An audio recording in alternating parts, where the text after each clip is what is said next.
All right, we'll get started here. I'd like to welcome everybody here to the monthly webinar series that we present here at When Consulting here.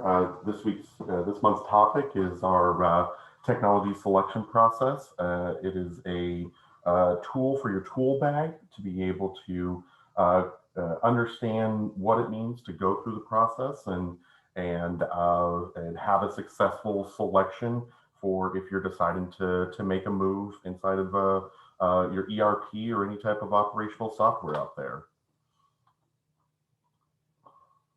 A little bit about who I am and the presenter today. My name is Dylan Gamboa. I'm the Chief Revenue Officer here at When Consulting. I have over 8 years of industry experience in downstream petroleum and about 20 years of software selection and implementation experience across all wide ranges of ERPs, HR systems, operational systems.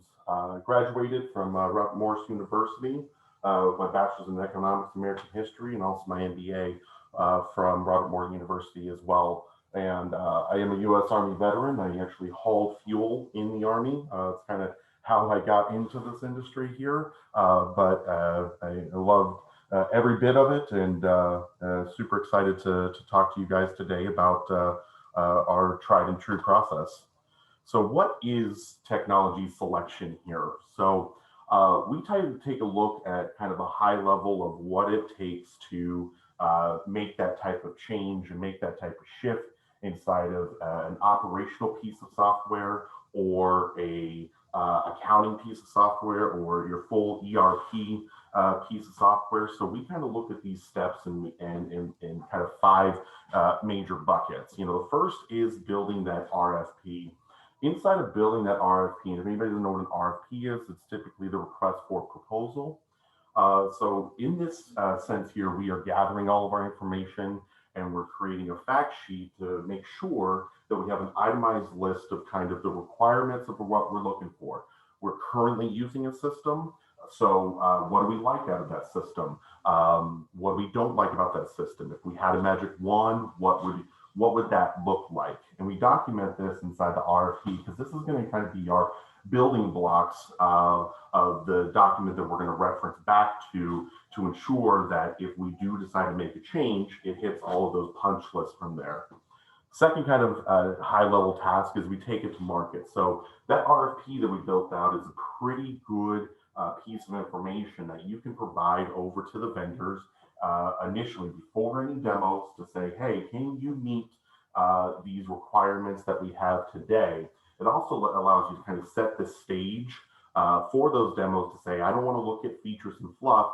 Show me user stories on how I can actually accomplish these tasks and the things that I want to look at and do. From there, we want to set up our demo. So that's where we're asking our vendor to customize the demo for the organization. We don't want a canned demo. We always try to say, hey, if you've got the ability to show us how our day-to-day users and our day-to-day ops managers and our day-to-day decision makers will be able to utilize the system, that is what we want to see. We don't want to see a bunch of features and fluff. They're nice, but always ask for kind of the customized demo. And then we actually get to the demos from there. So inside of here, we reference back to our RFP over multiple times to ensure that we're checking off the boxes and seeing what the vendor has stated, yes, we can, and then actually verifying, yes, they can take care of that. And we also want to make sure that we get the right team members involved in this because number one failure inside of any type of technology selection or change to your system is change management. You want to start that change management early. You want to get people's buy-in early. So make sure you have the right team members on the demos for their section so they'll be able to actually take a look at it. And then kind of the last high-level step is that selection time. This is where we're going to evaluate each of the packages that we've looked at, reference our RFP to ensure that we've punched the most boxes and get to that actual selection time for this is the vendor we want to move forward with from there. So where do I start and when's the right time? So a lot of times when we're having these conversations internally, externally with others out there in the industry, the question always comes out, well, when do I actually start this? We want to understand why we need a new system. Are we having gaps out there? Is there a lot of manual processes that are happening? What are your employees saying out there when they're utilizing their system? Are you constantly opening up support tickets? Are you not getting any support? Those are the type of things that you want to start to look at and understand why a new system may be needed.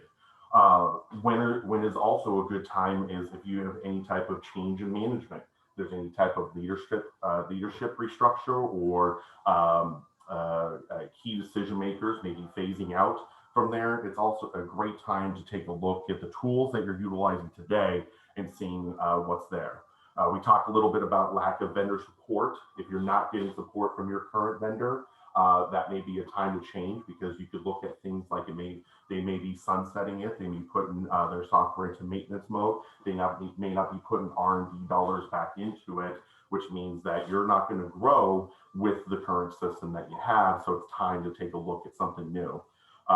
There could be things involving your business needs. You could have started with a system that was perfect for your operation when you were small, but now as you've grown, you can max out a lot of these systems from there. Any type of new acquisition, if you're growing non-organically and making purchases out there, that's a good time to look at new software. Or if you're trying to change your lines of business or get into a new line of business, if you're looking at something like your short trucks or trying to maximize your utilization, you want to start looking at nighttime fueling or wet hosing out there, or adding in a service line of business, that might be a good time to start taking a look at new software and new tools to be able to help with you.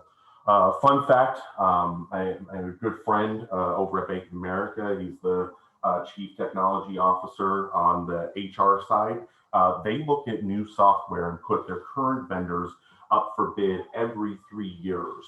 So a lot of the major companies out there are looking for new software every couple of years to make sure, do we have the right solutions? Do we have the right tools in place to make sure our team is successful in what they need to get done? So some of the top 10 things that we need to consider when we're going through the technology selection. First and foremost is fit. You want to ensure that the company that you're going to be moving to is the right fit. And I'm not talking about just being able to take care of stuff for you, but do they have the right fit for your business and culture?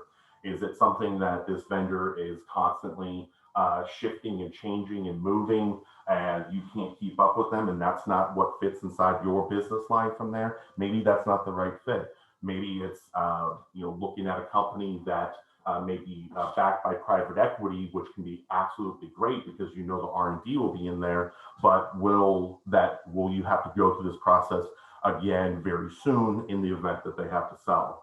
Some of the other things is completeness. How much of the solution can be solved with a single vendor? Is it a complete solution? Do we have to part and piece together different items to be able to completely get everything that we need to get done from there? So we always want to look and make sure that completeness is there and how much of a single system can take care of most of your lines of business.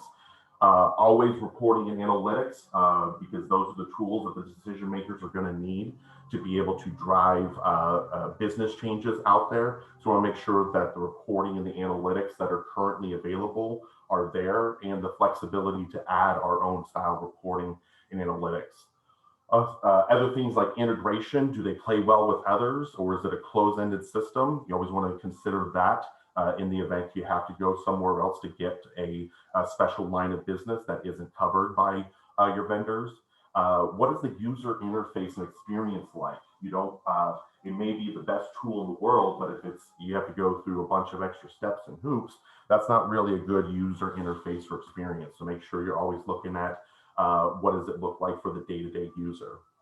Total cost, that's another great thing to take into consideration, because A lot of times this is a paper game. We get from vendors a bid, and that bid tells us what's going to look like for the software and the services, but that's not really the total cost. We got to look at other things out there like time spent. We got to look at things out there like reduction. If we improve our processes, where do we need to shift and redirect the resources? What is the total cost of this actual ownership and change inside the software? Because we're going to need to dedicate resources to it to be able to get things done. So always make sure you take those things into consideration.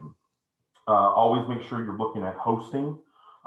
Ensure that the hosting is, what does that look like? Is it hosted internally at your office? Is it something that is a cloud hosted solution? Are you paying for the cloud hosted solution? Is it a SaaS service where you're not worried about hosting? Always ensure that you've taken a look at what is the hosting situation, especially if you start going with multiple different lines of operational software into your core. Where's it going to be hosted, and how are we going to make sure that we keep that single source of truth out there? What's the speed of implementation? ERPs can be kind of like heart surgery out there. So, does the speed of the implementation, is that 8 to 12 months, 4 to 6? What does that look like? What does the vendor recommend? And what is realistic for you and your team to be able to be successful at making sure this implementation goes in well? Mobility. Everybody here is probably using their cell phone in some way, shape, or form. The future is coming to where everything's on the cell phone. So it may not be something that's there today, but definitely ask where that vendor's at when it comes to mobility, being able to be out in the field on my phone, looking at reports, analytics, getting things done out there.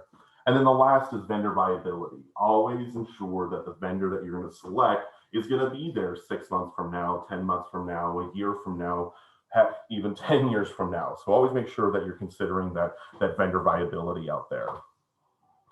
So how do we build the RFP, that first kind of foundational step from there? The way we do it here and the way we've been successful at getting these built and done is we start with the questions. What are the system needs? What are the must-haves? What are the nice-to-haves? What do we need down the road? We want to make sure that we've truly identified what we need to get done and how we need to utilize the system to make ourselves successful. Have you seen or heard anything from some of your competitors, but arm's length distance folks that we talk to? What do they want? What do they see? What have they heard about different systems? What are they utilizing out there? Always when you're doing this, make sure you define your end goal. What's the timeline look like? What am I really trying to accomplish out of this? We try to make sure that we ask all the questions to make sure we kind of uncover all the different pieces of what we need to do to build this RFP. And I'm sure everybody here could probably think of about 1,000 more questions that they could ask when they're talking to different folks around their office to ensure that we get everything covered. The next thing is kind of the sites. What are the requirements? What are the goals? Do we have any future growth plans? We want to consider how many kind of profit centers. We want to start building that organizational hierarchy. How do we want to roll up? Do we want to put everything into a holding company? We're breaking out with different companies. What are the goals? Do we want consolidated financials, non-consolidated financials? It's a really good time inside this RFP to kind of rebuild what that organizational tree on the business level looks like, departments, sites, profit centers, cost centers. We want to ensure that we define that, because when we go out there and we start talking to vendors, we want to make sure that our vision of where we want to be can actually be accomplished by the software that we're going to pick. And the RFP is always a great time to do an evaluation of everything in the business, the full 365. We need to be looking at the people. Do we have the right people in the right place? Do we have the right process to be able to accomplish what we need to get done? Do we have the right technology? We may have pieces of technology that are great that we don't want to change, but others that we want that have some limitations. So we want to look at the evaluation of everything all the way across the board to ultimately get to that reporting and compliance needs. Because when it's all said and done, we got to pay our taxes. We got to make sure that we have the right reports in place to be able to deliver key pieces of information to the decision makers out there. What we utilize is what we call our scorecard. Simply put, we try to break everything out into different little section here. So user reviews, which you can find out there online, pricing, compatibility, usability, and software. And then aside that software features, this is where we kind of break out into that feature must have and feature nice to have and kind of that magic wand. So this is where you take those questions and compile all of the data and information. You want to get everything onto one single document so that way you can take a look, and when you see inside the demo, yes, it does have gallons on the financials, you can mark that as yes across all of the individual softwares that you're evaluating. But this kind of allows you to get everything kind of apples to apples. So when you're going through this process, typically 30 to 90 days, you can reference back to the scorecard here, and it kind of brings everything into a simple yes, no, and kind of an overall rating. So when you do make that decision, you kind of have that backing of, yep, no, we made the right decision. We looked at everything. We checked all the boxes, and you don't get caught up in features and fluff and salesman talk there. So that next step after that, you build that RFP and you build that scorecard, it's time to take it to market.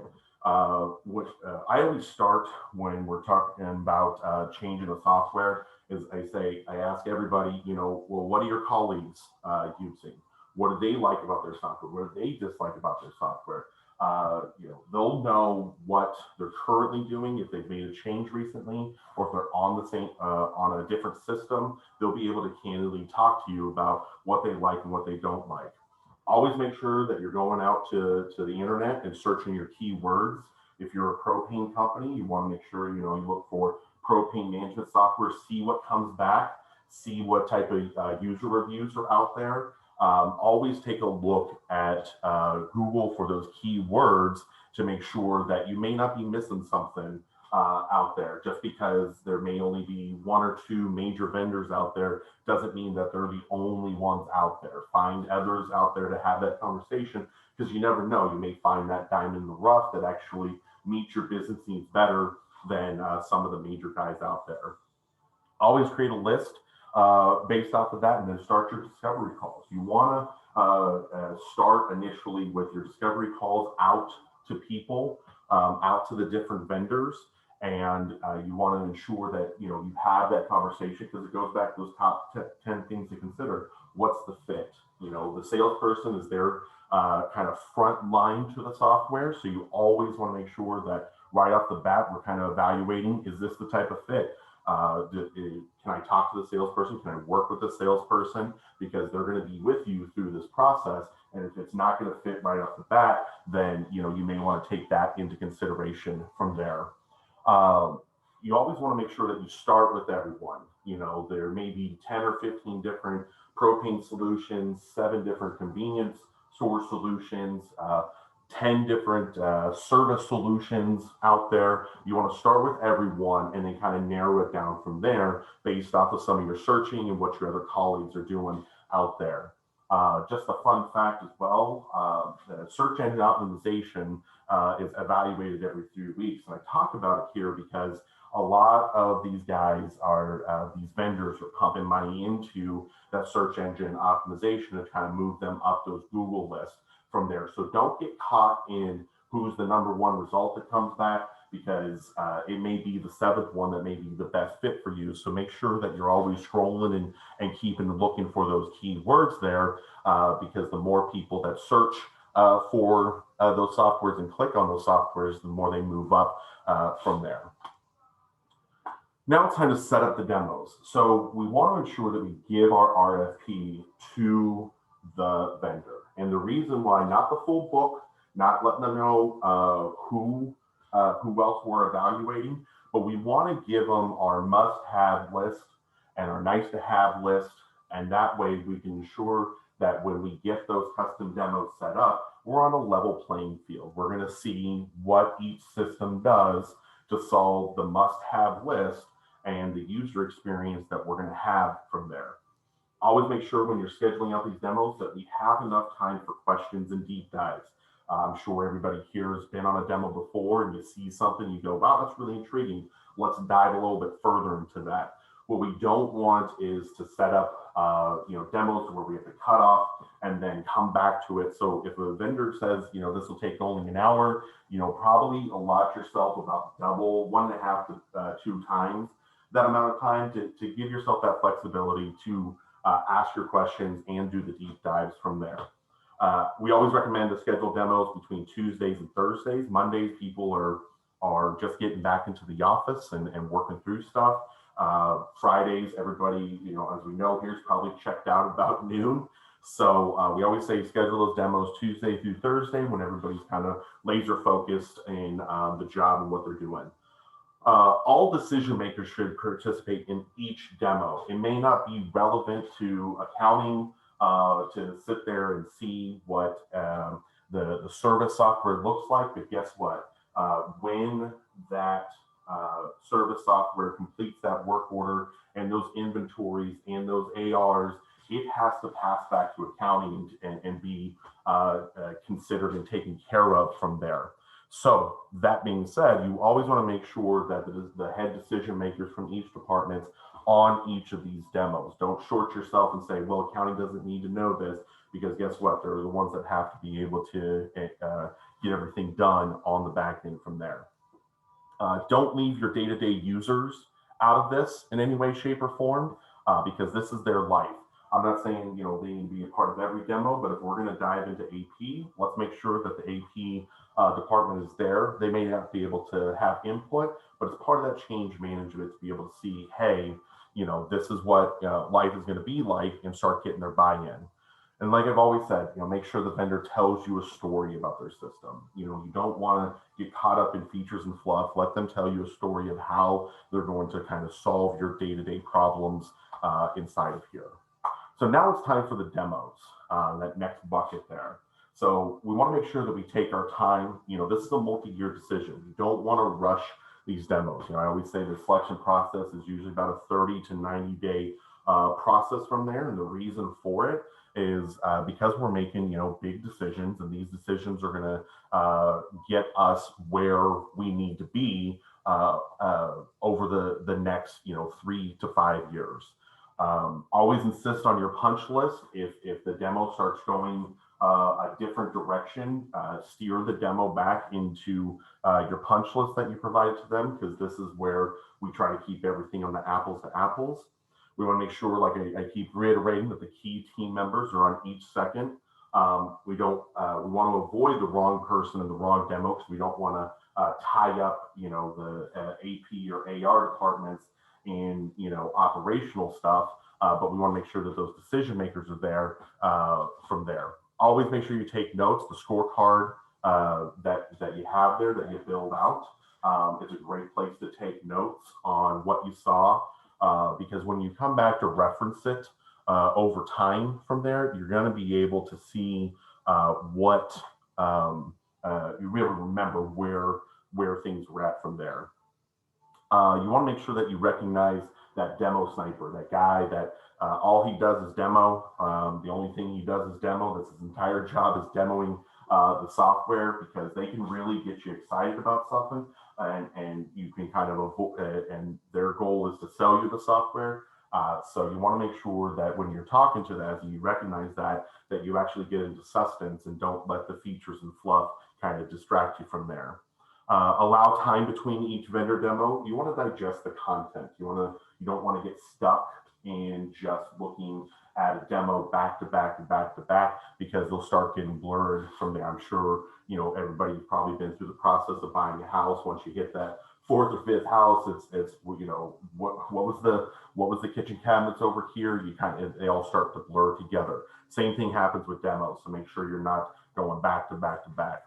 And always after that first demo, get that preliminary pricing and start getting some references in place The preliminary pricing is key because you don't want to fall in love with something where you come back and you look and go, oh, that's way outside of our budget, and what we can do and how we can do it from there.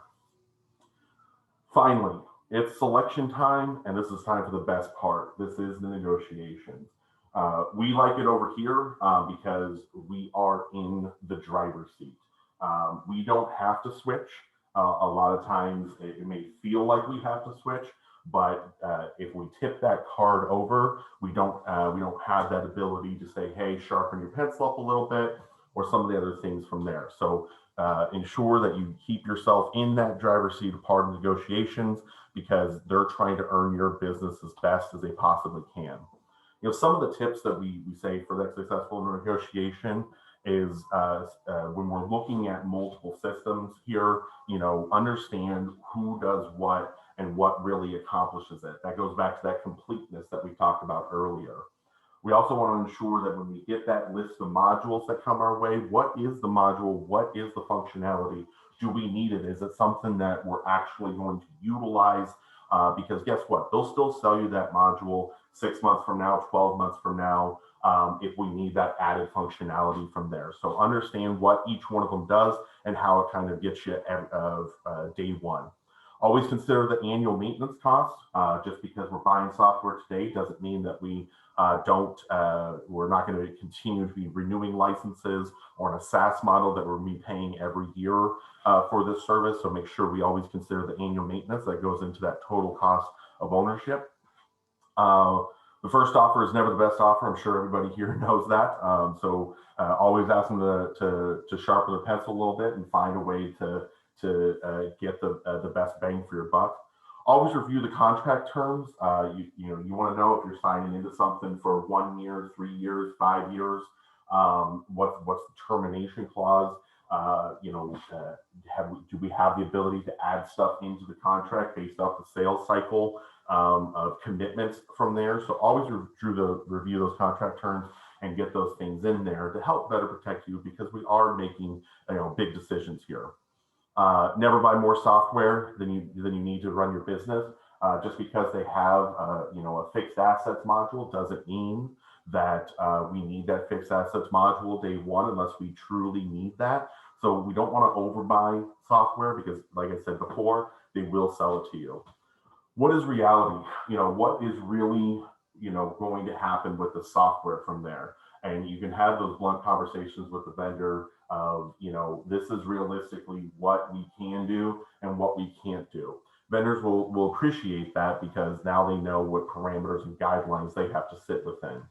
Try, if you can, to benchmark against other deals of your size. Like I said, your competitors and your arm's length competitors out there know what they spent if they made a software change recently. So try to benchmark your size company up against other deals you're seeing out there. Heck, if you need to, just give me a call and I can probably tell you what most of the deals are going on out there.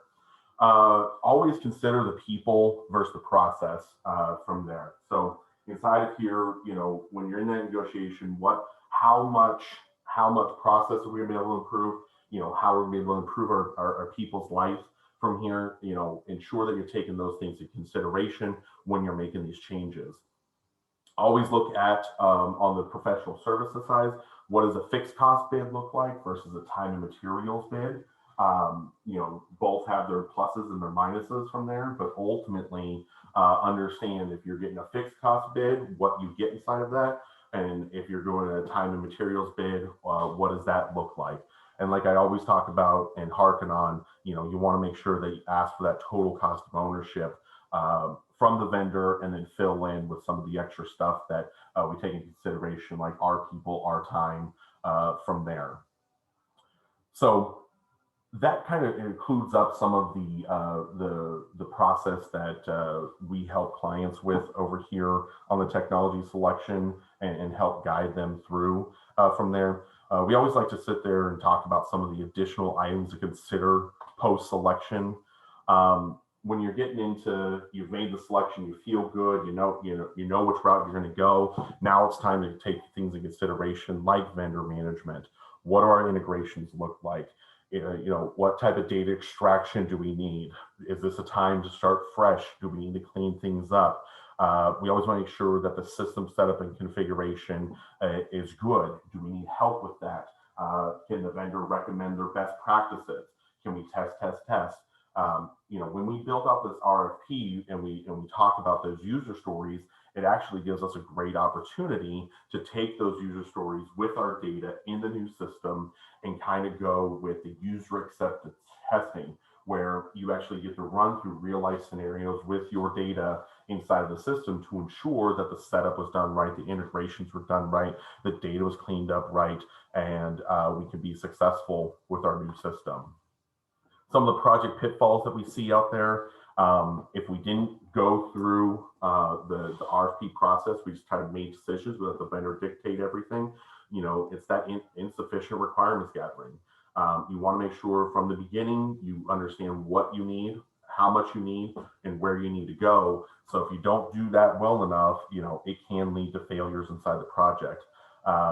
We talked about this already, but I'll reiterate again, not including end users from every department. Last thing you want is to make a decision, go all the way through, and then show up and say, hey, here's a new system, and you didn't lay that groundwork for that change management. Being dazzled by the features and forgetting about the functionality, especially inside the project. It's great to start sitting there and talk about new features, but remember, ultimately we need to build the foundation over here, and that's that functionality to be successful. Taking old bad processes and pushing them into a modern system. A lot of these vendors will do some custom workflows for you, but always take the time to in that requirements gathering and post inside your discovery and project kickoff, is our process really good? Is it a bunch of workarounds? Let's not try to take bad process and move it into a modern system. Some of the project pitfalls are, doing the big bang, taking multiple departments, multiple operations, and going live all at once. Sometimes it's better to phase those things out. Ignoring the change management and scope creep.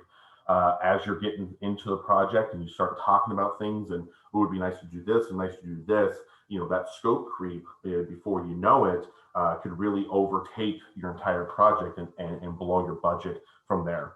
Understaffing an implementation team. I'm sure everybody here understands what that means. There is because you need people to be able to get this implementation done. So you don't want to look at understaffing this. You always want to look to make sure you have the right resources out there. And then ultimately, every project I've ever been a part of that ever had a chance to fail, I can always harken back to the lack of communication from the top down. So we always make sure that we're communicating with our team where we're going, what we're doing from there. Always ensure when you're getting out of the project and you're getting to that go live from there that you consider that it's going to be hectic. It's going to be nerve-wracking switching systems, but if you've done your process right and you've done your selection right, you've done your project right, guess what? It will be worth it coming out of there. You want to make sure that we're working directly with that vendor for that smooth transition, that cutover. And we want to make sure that we don't go live until we've tested the system and made sure that everything, our scenarios are good to go, whether that's in a testing environment or that's in a parallel where you're using your old system and your new system. There's different ways to do it, but don't go live until you've tested at every situation scenario that you think of.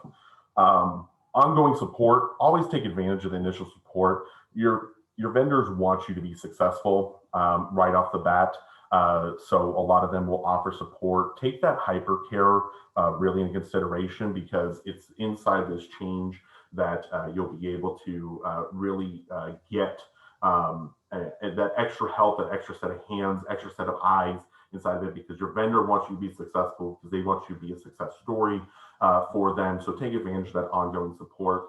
And I always recommend every 6 months re-engaging with your account rep to see what's new. The salespeople get to know what new features and functionality and all that type of stuff is coming out, what that roadmap for that software looks like, because the release notes is what's already been done, but your account rep knows what's coming and see if it can be a good part of your system there.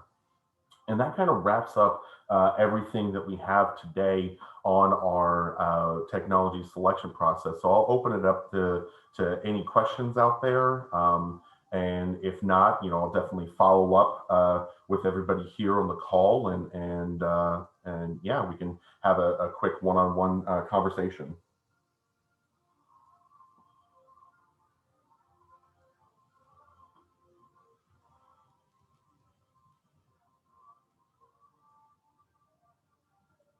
Great.